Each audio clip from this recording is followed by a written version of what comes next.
Universo Épico no ar, e no programa de hoje a gente vai falar sobre um quadrinho com Digo Freitas, ele que já veio aqui no Universo Épico, né, para falar de Tinta Fresca, e tem aí parte 2, né? Parte 2. Linha de frente? Isso, aqui a gente não queria colocar volume 2, porque isso espanta um pouco as pessoas.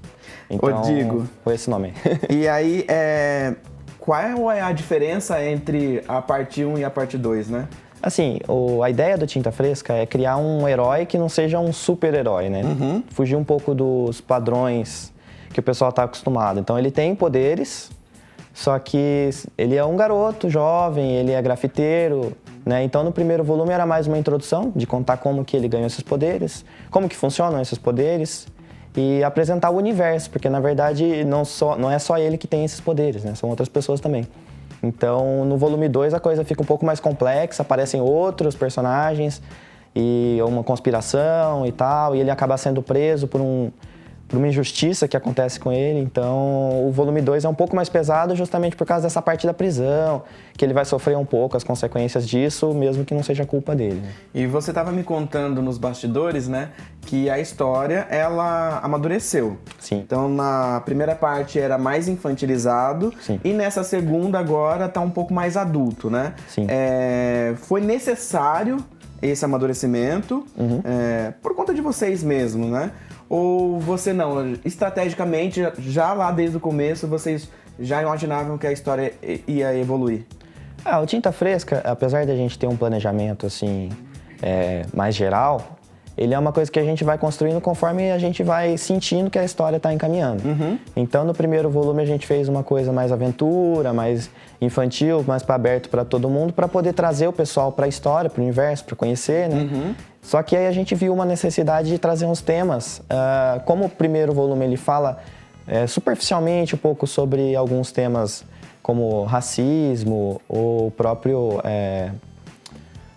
preconceito e tal, a gente tentou trazer mais coisas disso, né, no segundo volume para complementar a história, né? Trazer além do universo, da aventura e tal, a gente colocar coisas do dia a dia, que foram coisas que o pessoal elogiou muito no primeiro volume, né? De trazer uma realidade, uma coisa calcada no Brasil. E aí a gente trouxe, então, no segundo volume, eu achei que seria interessante para trazer um drama pro personagem, colocar essa história, né, para ele crescer.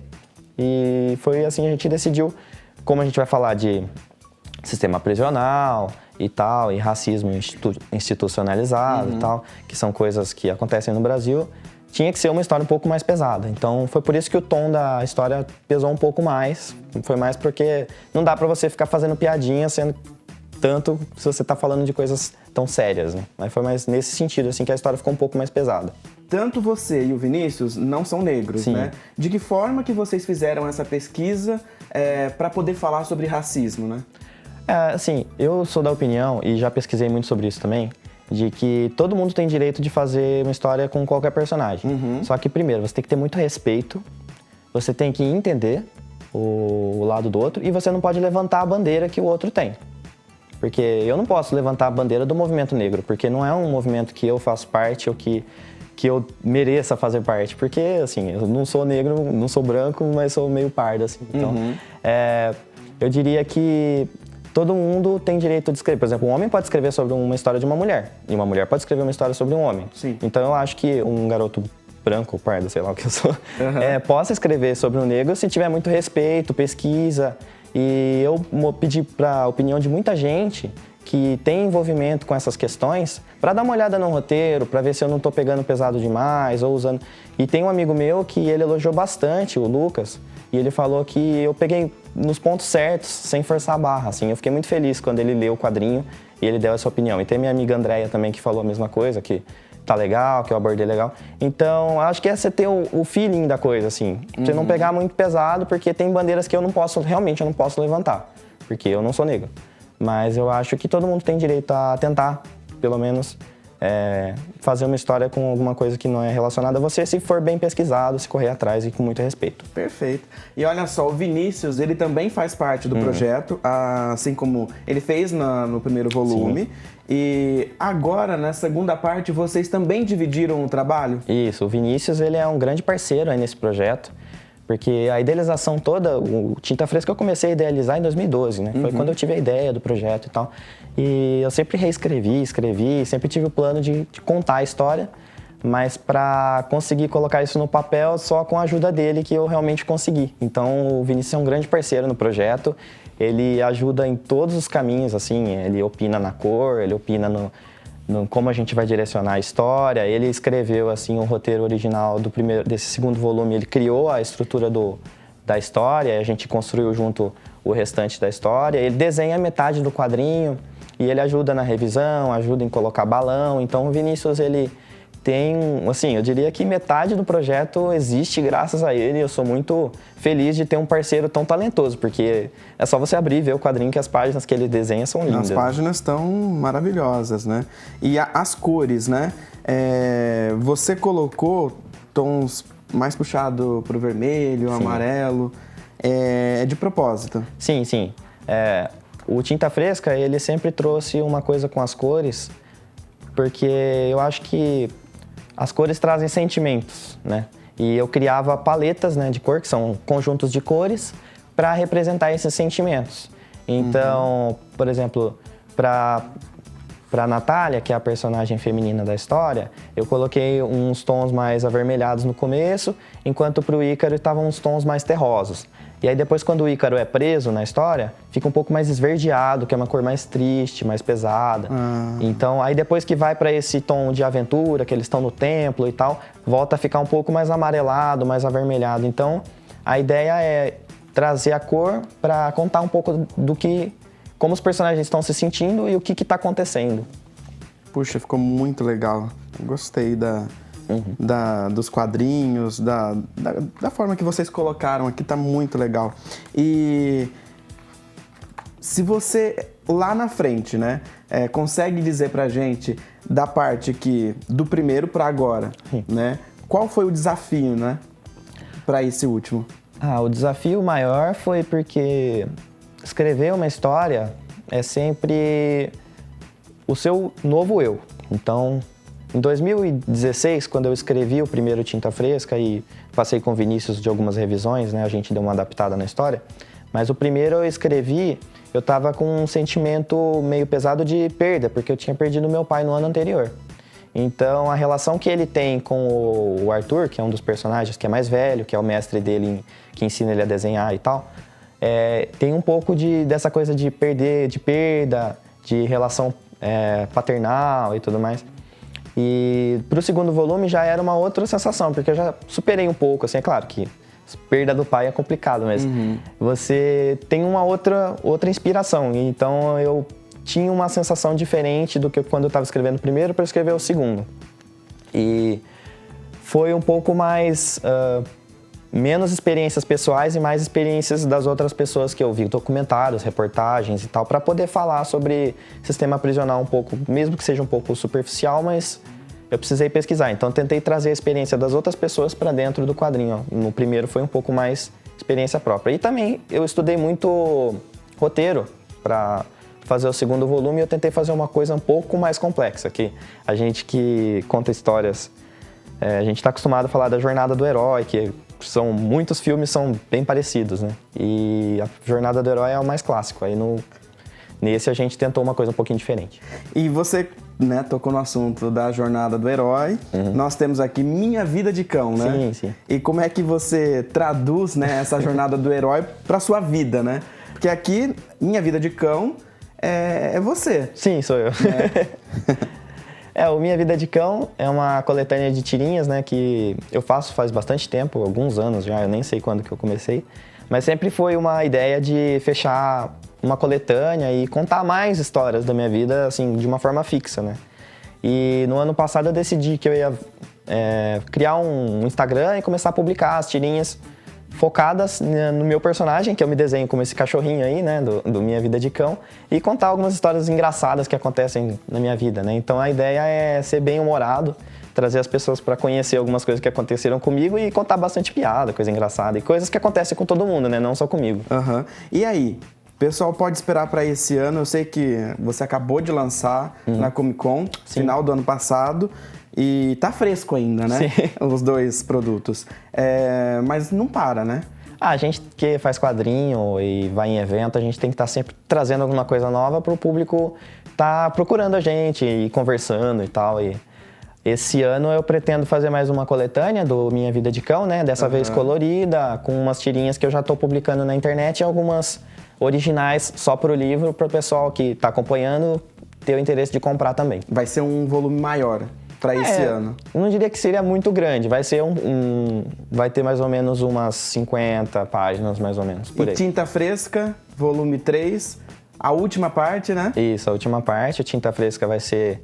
A gente ainda está fechando o título do como que vai ser o nome do quadrinho, qual vai ser a história exatamente. A gente já tem um esqueleto de como vai ser, mas não está 100% fechado, mas a ideia é lançar no ano que vem, lá para o meio do ano, agosto, setembro mais ou menos, finalzinho do ano, a gente fechar a história, lançar um financiamento, imprimir e terminar essa jornada aí que começou em 2012, quase vão ser 8 anos aí de histórias. E é claro, a gente vai acompanhar esse lançamento. Ele volta aqui para contar pra gente. Com certeza. Digo, né, passou rapidinho aqui a nossa entrevista. O pessoal de casa gostou, né, dos quadrinhos? Onde que eles podem encontrar? Tem aí uma rede social, site, telefone? Ah, sim. Os meus quadrinhos eu publico todos no meu site, né, que é o digofreitas.com. Eu estou publicando também lá no minhavidadecão.com também, que é o site só dessas tirinhas aí. E tem o meu Instagram, para quem quiser acompanhar, é @vidadecãohq, lá no Instagram. Ok, muito obrigado então pela participação. Então você volta aqui para lançar a parte 3. Com certeza. Ok? E olha só, a gente vai para um rápido intervalo e no próximo bloco tem livro aqui no Universo Épico.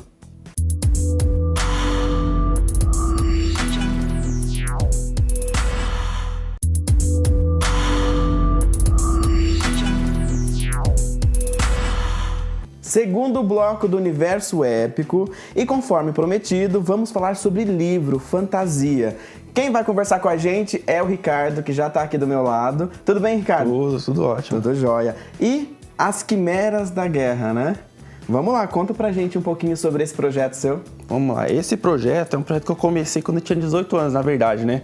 Fui escrevendo um roteiro, porque o meu foco é desenho. No livro tem uns desenhos até. Se quiser dar uma olhada depois. As ilustrações... As ilustrações fui eu que fiz. São suas. Só a capa que eu não fiz, porque a editora que preferiu. Esse livro eu consegui publicar ele em 2016, pela editora Pendragon.